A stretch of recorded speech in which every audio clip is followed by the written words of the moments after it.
प्रिय सज्जनों, गायत्री साधना क्यों और कैसे करें, इस कड़ी में आज के प्रसंग में हम जानेंगे कि गायत्री मंत्र के उच्चारण से दिव्य शक्तियों का जागरण कैसे होता है। अक्सर साधक क्या है, कुछ समय धैर्य रखता है, उसके बाद अपना धैर्य खो देता है। उसे लगता है कि मैं कुछ प्राप्त कर ही ना रहा हूं नियमित साधना करने के बाद भी। लेकिन इसके पीछे का गूढ़ रहस्य समझना सदगुरु के बिना संभव नहीं है। परम पूज्य गुरुदेव के चरणों में सत नमन करते हुए उनकी प्रेरणा से आज का प्रसंग शुरू करते हैं। गायत्री महामंत्र की विशेषता का भौतिक कारण यदि हम जानना चाहें तो इसके अक्षरों का आपस में गुंथन है, जो स्वर विज्ञान और शब्द शास्त्र के ऐसे रहस्यमय आधार पर हुआ है कि उसके उच्चारण भर से सूक्ष्म शरीर में छिपे हुए अनेकों शक्ति केंद्र अपने आप जागृत हो उठते हैं। दिव्य दृष्टि वाले ऋषियों के अनुसार सूक्ष्म शरीर में अनेकों चक्र, उपचक्र, ग्रंथियां, कोश, मातृकाएं, उपत्तिकाएं हैं और साथ में सूक्ष्म नाड़ियां भरी हुई है, जिनके जागने पर व्यक्ति अनेकों गुणों और शक्तियों का स्वामी बन जाता है। सिद्धियां क्या है? यही तो है, अपने अंदर के मर्म को जान लो, अपने अंदर के चेतन को पहचान लो, अपने आप सिद्धियां प्राप्त कर लो।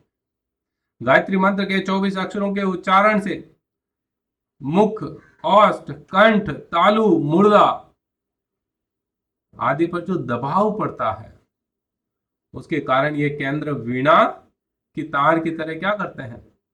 झंकते हैं, झंझनाहट उत्पन्न होती है, झंकृत होते हैं और एक ऐसी स्वर लहरी उठती है रिदम में जब गायत्री मंत्र गाया जाता है। और यदि आपने कभी गाने का प्रयास किया है, बोलने का प्रयास किया है, तो आप अपने शरीर के अंदर एक झंझनाहट महसूस जरूर करेंगे। और ये झंझनाहट एक स्वर लहरी उठने के कारण होती है, जिसके प्रभाव से अंदर विद्यमान सूक्ष्म ग्रंथियां क्या होती है? जागृत होकर अपनी शक्ति को प्रकट करने लगती है। और ये इस तरह की शक्ति है कि साधक एक चुंबकीय शक्ति से भरने लगता है। साधक को एक मैग्नेटिक इफेक्ट महसूस होता है, जो ब्रह्मांड में फैली गायत्री शक्ति को उसकी धाराओं को खींचकर अंदर भरने लगता है। अंदर और बाहर टोटली वेव तो है ही है। हमें करना क्या है? अंदर की वेव को बाहरी वेव से कनेक्ट करना है। और जब ऐसा कनेक्शन आपका संपादित हो जाए तो ये मान के चलिए कि आपको सिद्धियां प्राप्त हो गई।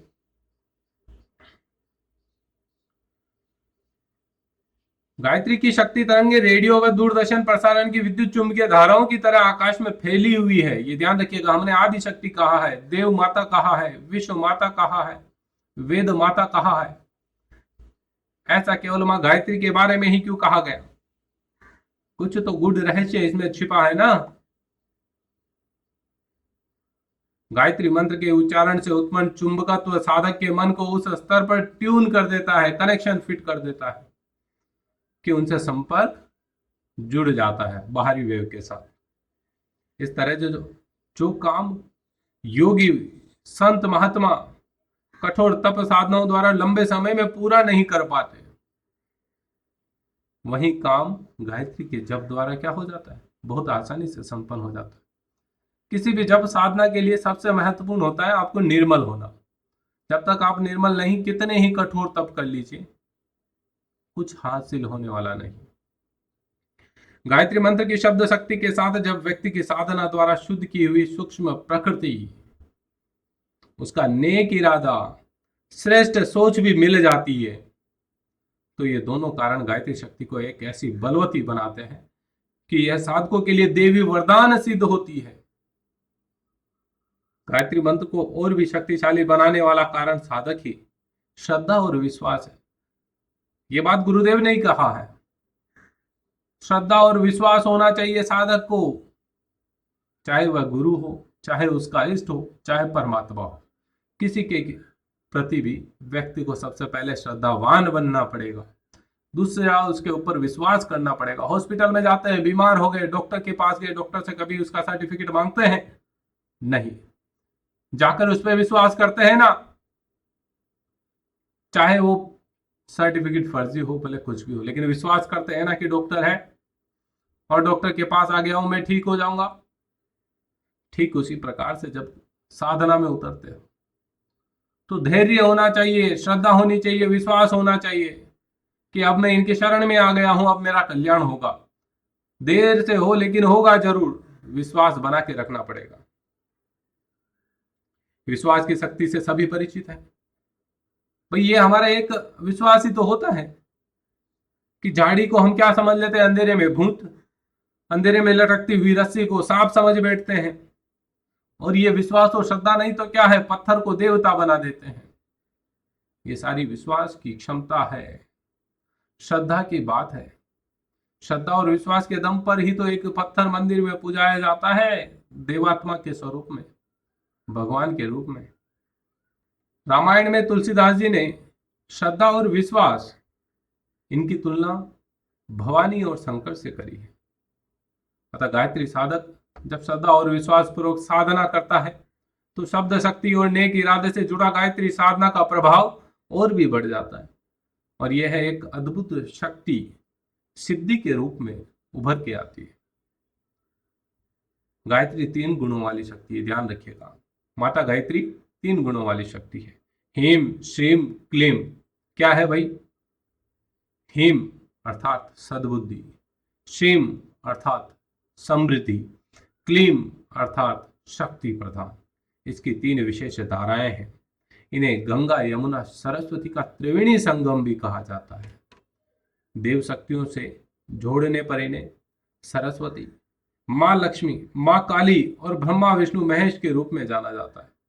वेद माता, देव माता, विश्व माता, इसी के 3 रूप है।